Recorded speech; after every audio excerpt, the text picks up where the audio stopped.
one of the most powerful things you can do is what I call posting it forward. So literally put in your schedule 4 minutes a day to post it forward. So think about taking that selfie mentality and doing the exact opposite. You're doing a big un-selfie. Welcome to Beyond Speaking with Brian Lord, a podcast featuring deeper conversations with the world's top speakers. Hi, I'm Brian Lord, and welcome to the Beyond Speaking podcast. Our guest today is Erik Qualman. He is a 5 times #1 best-selling author, the host of the popular Super You podcast, and a motivational speaker who has performed in over 55 countries and reached over 50 million people in the past decade. And for fun, he was even voted the second most likable author in the world behind Harry Potter's J.K. Rowling. So, Erik, thank you so much for coming on and joining us here on the Beyond Speaking podcast. No, thanks, Brian. It's great to join you and all your listeners here today. Yeah. Well, no, I'm glad to have you. So you're somebody who's great with marketing and branding, and we are going to get to the Focus Project, which I'm really interested in. But first, I'm curious to know, I was told that you had a really unique reason for picking your green glasses. How did that come about? Yeah, for those who can't see me, I got very bright neon green glasses on. If you see me about, I'll have them on. And I haven't always worn these, but I have always been called Erik Qualman. And I've been in the digital space now 3 decades. Crazy enough, I got started real early as an intern. But when you get your email address, it's first initial, last name. So I've always been Equal Man. And I didn't really like it. I didn't like it at first. I was working at Yahoo back in the day when they're in the Facebook and they're like, oh, we need coffee. Well, Equal Man's probably a superhero. He's super fast. He can go get that coffee.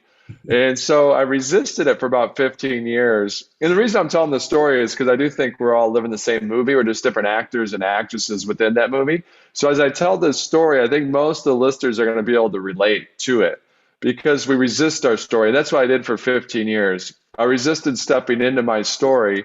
And then at a moment in time, something happened that really helped me out. Because then I realized, wait, this isn't happening to me. Like, oh, I can't believe that I'm Equal Man. And then it's happening for me, allowed me to see, like, let's step into that story. And so what happened is we're doing an interview for one of the books. I think it was What Happens in Vegas Stays on YouTube. And they wanted a cover shot for the front of the magazine. And they said, hey, your email's kind of unique. Do you mind if we do something fun for the cover? And if you wear some Clark Kent like Superman glasses? I go, great, let's do it. And they go, well, St. Patty's Day is coming up. It's our St. Patty's Day edition. Do you mind if they're green? And I go, yeah, whatever it takes, we can do that. And they bring them out. I'm like, whoa, those are really bright. But we take a picture for that magazine. And then a couple weeks later, I fly to Kenya to give a talk. Now, the night before, I went to a rescue shelter to adopt a baby cheetah, not to take home, my wife would kill me, but just to support the local area. And it's my first time in Kenya, so I wanted to kind of understand the local culture. And on the ride over, the lady that I'm with says, you know, the litter you're going to adopt from, Usain Bolt, the Olympic sprinter, the gold medalist, was just here 2 days ago, and he adopted from the same litter that you're going to adopt from. We filmed him, and we'd love to film you and marry that footage together so we can raise some more money for the charity. So I give her a big thumbs up. I'm like, that sounds great.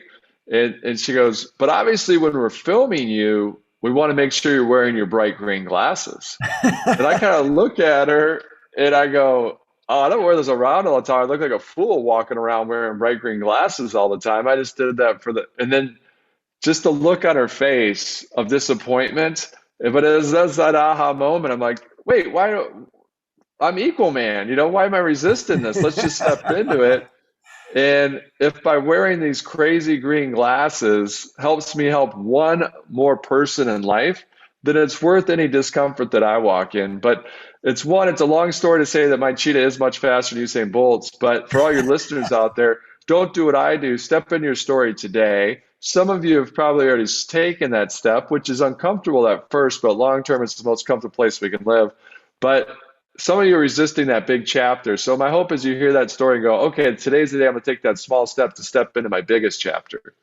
Yeah, I love it. And that reminds me, when I got to college, my middle name is Brian Stephen Lord. So mine was BS Lord. So I was apparently I don't know if I need to embrace that. I'm in sales, but I'm BS Lord right here. Embrace it. No, that's the best part of telling. When I tell this story, I literally at every audience, a couple people come up to me and they go, this is my email. I'm like, oh my gosh. I'm so sorry. So I really love your newest book, the Focus Project. And one of the things I like about it is just because we are being so bombarded, and sometimes you don't even realize it. I had a friend of mine who moved out of the country and came back, and he just looking like I was like the first stop, and we went to a restaurant, and he's like a fast food one, and he's looking up at the board. He goes, I am overwhelmed. I can't, he didn't know how to process it. He'd been out of the country for 2 years, came back, couldn't process it. And so we're just so inundated all the time. What prompted you to write this? Yeah, so you're kind enough in the intro to say I've written 5 books. And so the first book, Socialnomics, I wrote and talked about this back when MySpace was big. I said, look, social media is coming. It's huge. It's not just for teenagers. It's kind of hard for us to imagine back then. When I wrote that book, people thought literally like, why you waste your time talking about this teenage stuff? I go, no, no, no. It's going to change the way governments function. It's going to change the way we communicate, change business. This isn't just for teenagers.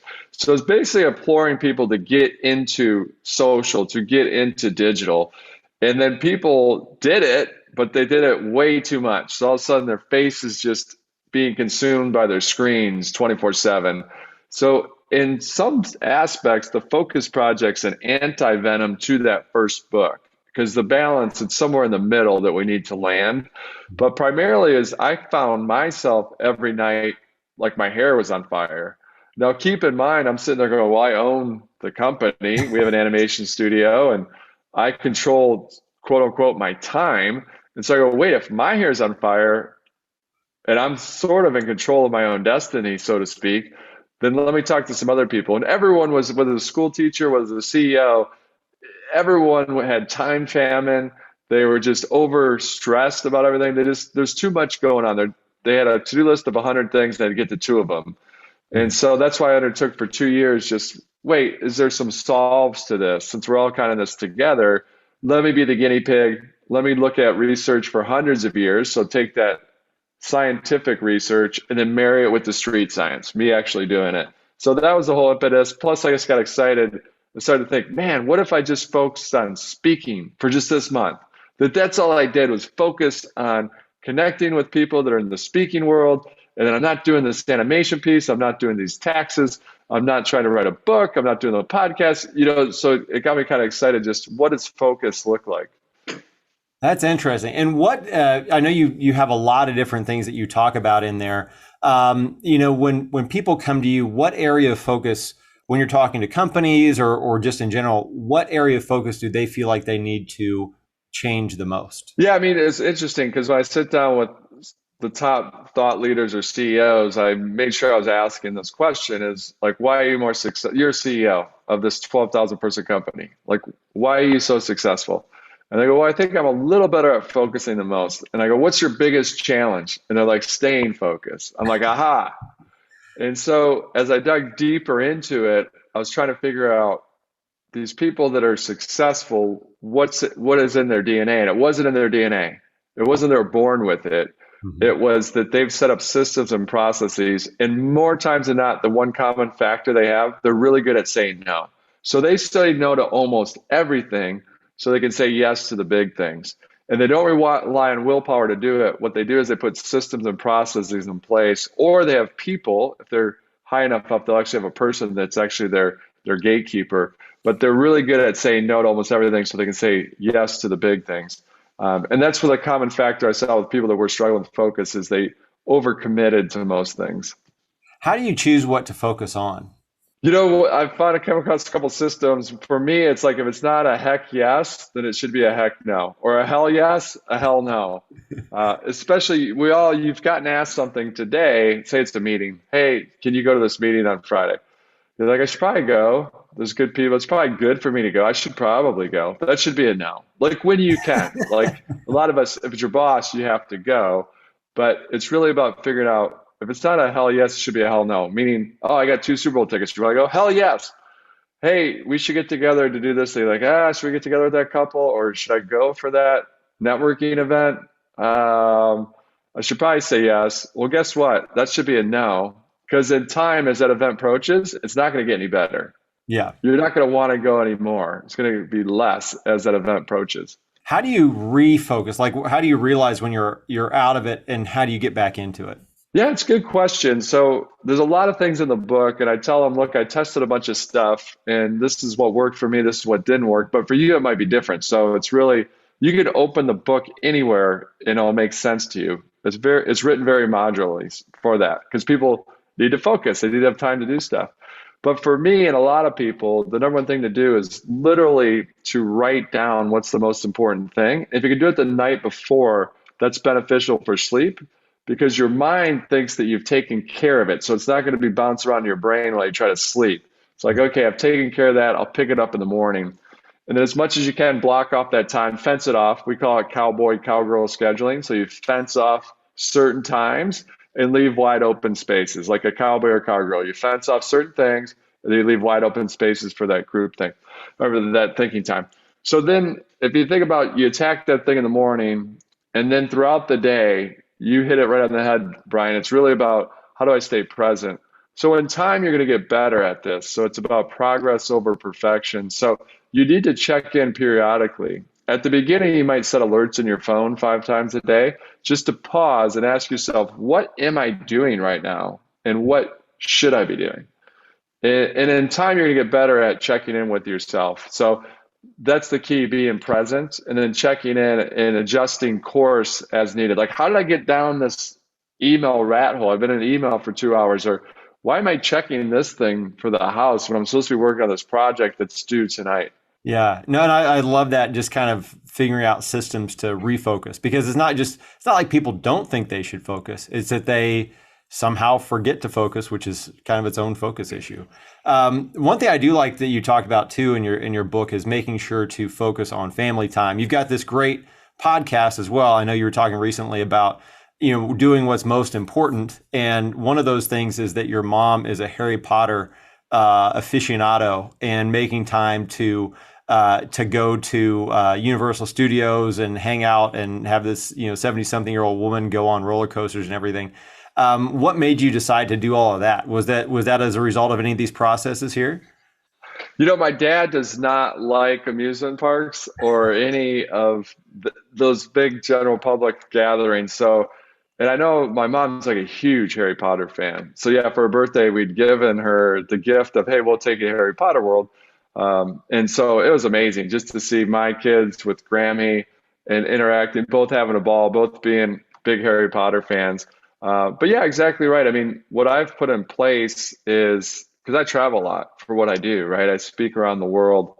And so we put in place a 52 night rule. So I make sure that either the kids come with me when they can, or I'm always tracking, okay, I'm going to be away from the kids just 52 nights during the course of the year. And so we get creative. The kids have been able to join me in Vietnam and France, just amazing places, Singapore. Been great experiences for them when we're able to do that. But then other times I'm in and out, right? I land, I speak, and then I fly back.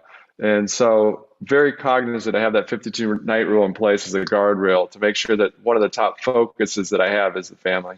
How do you teach kids how to focus? Yeah, no, that's a good question. I think you lead by example. So just try to have them watch you, but also you want to make sure that they have some free time to play and to think. And so that's why we're talking about cowboy cowgirl scheduling, just trying to show that you don't over cram their schedule as well, which is easy to do as a parent. You're like, okay, they got to be good at piano, they got to learn Spanish, they got to be the star athlete on the team, and all of a sudden you're over scheduling them. And my wife's really good about making sure that we have that correct balance. But one, show them through your own actions. That's the best way. And then also, two, make sure when they're younger that you're not accidentally overscheduling them. It comes from a good place, a good heart. You want them to excel, but it's really about understanding the concept I talk about a lot: less comma but better. Less comma but better. All of us need to kind of look at our list and just go, okay, let's do less but better. What are some of the things that people respond back to you after they do this process, whether it's reading the book or hearing you talk?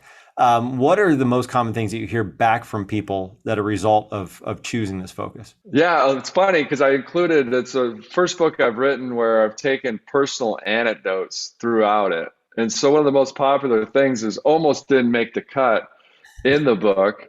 And it was I'd come home and I opened a drawer. Well, I couldn't open it because it was jam full. So I'm trying to open this drawer And I finally get it open. And then I go, man, this drawer is crazy. And I start taking stuff out of it. And I look, and there's a drawer right next to it that's bigger with nothing in it. So I'm like, oh, solution. Let's put all this stuff in this drawer, half of it in this drawer. So I start putting it in there. And my youngest daughter comes in and she goes, Daddy, you can't, that's mommy's drawer. I'm like, this empty one? She goes, yeah, that's mommy's drawer. You can't put stuff in there. And I go, what are you talking about? This drawer is so full. I'm going to put it in here. And she goes, all right, I warned you. You're going to get in trouble. It's always great to hear that from your 6-year-old. And then sure enough, my wife gets home and she's like, what are you doing? Why'd you put stuff in this drawer? I go, well, this drawer is empty. And if I hadn't gone through this project, I would have thought we're both kind of crazy. But she goes, no, I want to have one empty drawer so my life doesn't feel completely crammed. It's not 100% jam packed. And I go, you know what? That's genius. I love that. That is a great metaphor. And so all of us need to have more empty drawers in our life. It'll make our life better. And so anyways, that's been really one that really hits home with a lot of readers, and it almost didn't make the cut. And so that was great that people could really relate to that story. Yeah. No, we have the same thing, but it's where it's not a drawer, it's the little cabinet, and we've got 5-year-olds and they go in there, and that's their little hiding place. Oh, there's a little nook. Yeah. So they have, and there's great. like little toys in there and a blanket, it's like their little cave. So we have the same thing. We took out all the pots and pans that were in there, found somewhere else for it. So no, I love that. So obviously we have this, but you've also been this expert on social media and everything else. A lot of times I get questions about salespeople. So like you're an individual salesperson. How do you use social media sort of independent from what a big company is? So like say you're a financial advisor or an insurance or something like that. What are ways those people can use social media effectively without kind of burning out? Yeah, there's a lot of ways to do it, but this is the most powerful and the most personal way. And so when you think about these technology tools, I'm a big fan of technology. I've been in it for 30 years, but I'm a more Flintstones guy than Jetsons. So it's that combination. When I talk about digital leadership, it's that combination of Jetsons and Flintstones coming together. So when it comes to social media, is one of the most powerful things you can do is what I call posting it forward. So literally put in your schedule 4 minutes a day to post it forward. So think about taking that selfie mentality and doing the exact opposite. You're doing a big un-selfie. And so what that looks like is it could be that you find an article that you enjoy and you send that to 2 family members, you send it to 2 prospects, you send it to 2 clients, it doesn't matter. And you write, hey, I'm thinking about you. I know you enjoy this stuff. I thought you'd enjoy reading this article. Make sure you read the article. Don't do what my dad does and just send an article. I'm like, Dad, did you read that? That was really dark. He goes, no, I just saw the headline. I thought it'd be interesting. And so you could do that. Or maybe like Twitter, Instagram, doesn't matter, TikTok, that you can go, here's 3 people doing great things in the community. Check them out. Or you go on LinkedIn and endorse them for hopefully skills they actually do have, but actually post on LinkedIn. So literally 4 minutes a day. Just do what I call posting it forward. And essentially what you're doing is you're networking before you actually need the network, which most people don't understand. They network when they need the network, which is the worst time to network. So, and we've all gotten that call in the last 3 months. You get the call, you haven't heard from this person in like 5 years, and you're talking small talk for the first 5 minutes, and then all of a sudden you're in your mind, you're going, what does this person want? And they wanted something, and they haven't been connected with you. They've been posting it forward. So essentially, that's the best way to use. That's one of the most powerful ways to use social media because it's all about relationships. Because digital leadership has a lot less to do with technology and everything to do with relationships. Yeah, I love that. And one of the other things you talk about are the 5 simple habits of digital leaders. I'm assuming that's one of them, or maybe can you go through those for us? Yeah, so it forms the acronym STAMP. We wanted to research to figure out, because I was being brought into companies, especially with on the social media side. Then I got in there and I started to realize, wait, that's just a component of everything, this whole digital landscape, this whole thing, everything's digital. Like you need to grasp your mind around we still say digital leadership, digital marketing, but it's really leadership. It's really marketing, but it's people are able to grasp it better when we live in this digital era. So we wanted to research what are the habits that will stand the test of time. Knowing that technology changes every second, but human nature never does. What are those habits that allow you as an individual and also as an organization to stay a year ahead of your competition but never a year ahead of your market. And so we didn't know it was going to be 3 habits, 20 habits, but it turned out there's 5 common habits. And those habits form the acronym STAMP. And so it's simple. It's about simplification, which has a lot to do with focus. So it's about less, but better, focusing on the big versus the busy. And then you go to T for true. That is, most leaders understand who they are at their core, and they have that true north, and they go after it. And if we have time, I can talk about your digital stamps, which relate to your personal brand, which relate to your reputation. But it's all about being true to your core, because everything's fully transparent. So that relates a lot to the book, What Happens in Vegas Stays on YouTube, your reputation. Then we go to A for action, that nothing happens without action. But the number one cause of teams not taking action or individuals not taking action is they're afraid to fail. And so it's really about understanding how to be flawsome, that people don't love you because you're perfect. They love you because you're perfectly flawed. And that holds true with organizations as well, is if you take the time to resolve an issue, that client, customer actually is more likely to repeat than a customer that didn't have an issue in the first place. So it's really about making sure that you're taking that action, that you're okay to fail, and that when you have that digital lemon, that you seize the moment and say, how do I make digital lemonade out of this? And then we move on to M for map. So it used to be you set your goal, and then you kind of had a linear approach to achieve that goal. Well, the world's so much different now, especially you throw a pandemic in there. Hyper accelerates everything forward 7 to 10 years, depending on what research you look into, but hyper accelerates everything. So now we have to have a firm destination, but we're flexible in our path on how we get there. So when these hurdles come, understanding those hurdles are for other people, it's going to keep them out, but it's not going to keep us out. That we as pioneers are going to go around those and get back to that center and get back to our firm destination. So firm in the destination, flexible in the path. And when I talk with a lot of companies, and it ranges the gamut from insurance company to an association that's all around dairy, to a bed company, to the FBI. All these have a common thread. And one of those threads is that as a pioneer within your organization, you are going to get that pushback.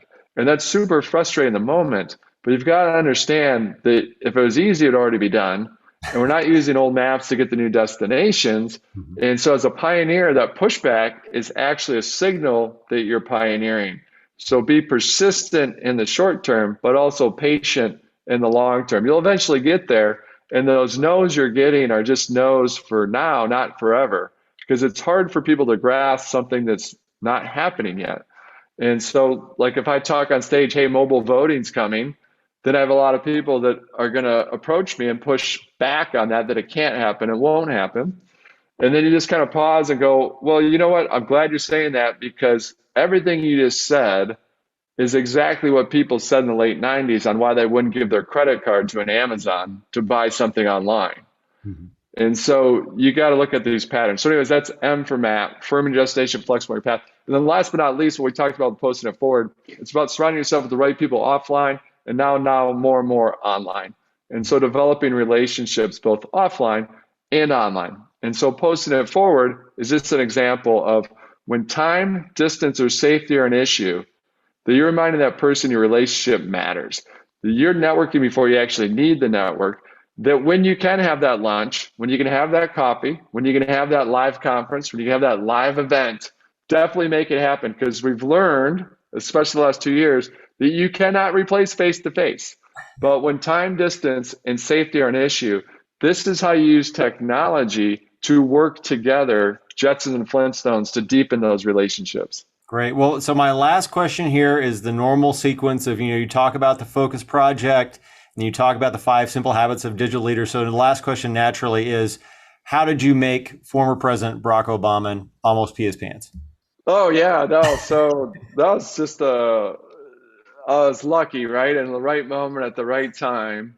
But it was crazy because South by Southwest, a lot of you know this event, it's not in Austin, but this is probably at the peak of its popularity. So literally you have the sitting president, Barack Obama, opening the conference.